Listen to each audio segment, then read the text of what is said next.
Welcome back to Tampa Bay's Morning Blend. Maybe you've been to the grocery store recently and you have noticed, like I have, that your bill, even though you're buying the same things that you normally do, your bill seems to be a little bit higher these days. Well, in fact, there are some reports that are saying that groceries are up about 20%, believe it or not. Well, Victoria Sophia is joining us this morning with some tips and some ways that maybe we can save at the grocery store. Because, I mean, I didn't really concentrate on it yet, Victoria, but I can definitely tell the bills are going up. What gives?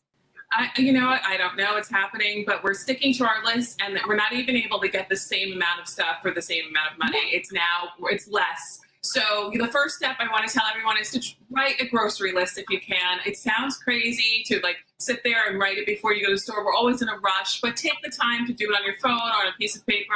It'll help you stick to a list if you have it in front of you to make sure that you don't look for other items. Usually that is a good helper.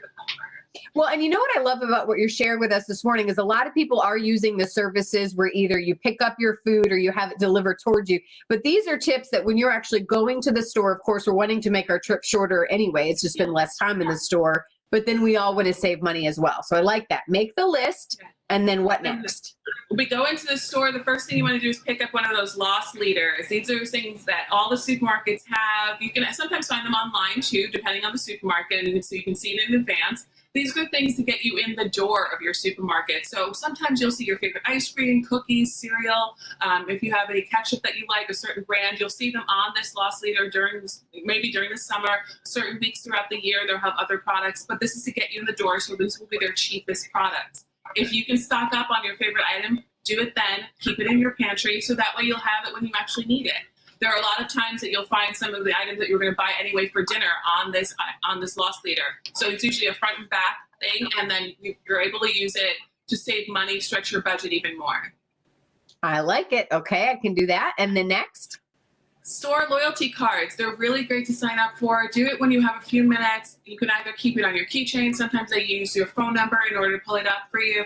These are the options that you have to make sure that you get the sales items in your supermarket. Sometimes they won't give you the sales price unless you have the loyalty card.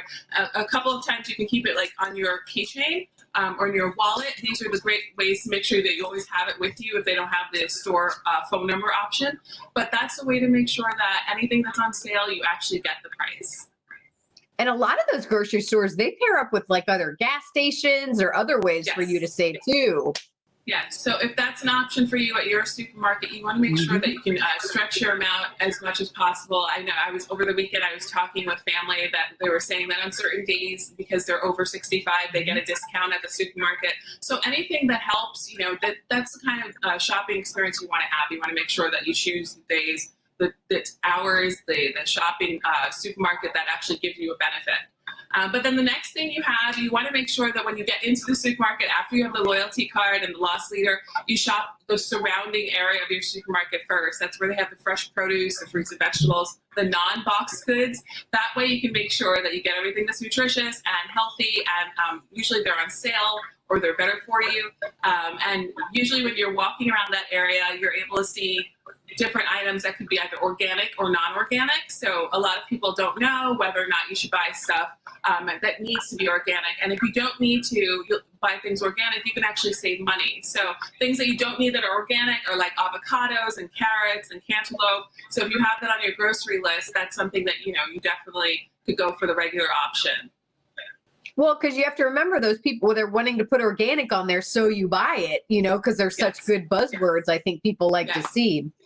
All right, you also had advice. We have about a minute left on brand versus store brand products. What are your thoughts here?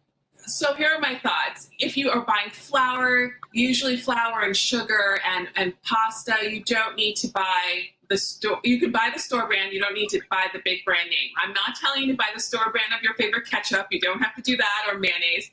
But you should look for options when it comes to the store brand, because sometimes those are options that are just as good, if not better tasting, than the ones that they have with large brand names. So you can do that to save money as well. And generic is usually significantly different. So if there's an option, usually it's very close by to the bigger brand name, and you know it's something that you can, you don't need that brand. Because for me, I won't use a ketchup brand except for one ketchup brand. So, there are things that we just won't do. But, that's something that you can look for to save some money. And, when the biggest option for you is to go to the supermarket after lunch, because when you're shopping and you're hungry, you tend to put more things in the cart. So if you follow these tips, I think that, we'll be able to stretch our budget as much as possible. And, when things are a little bit different, we can have more for the money that we're trying to spend. I love that you said that. I totally forgot about that. That is a rule we keep in mind. No one is allowed to go to the store if they're hungry. It's just not a good move. Been there, done that. You walk in there, you just want everything, especially if you smell the bakery, everything. You just want all of it. Give me all the food. Victoria, always so good to see you. Thank you so much. Where can people follow you? You can find me at happilyevervictoria.com. All right. Thank you, Victoria. We'll, of course, put this on our website, too. Thanks so much.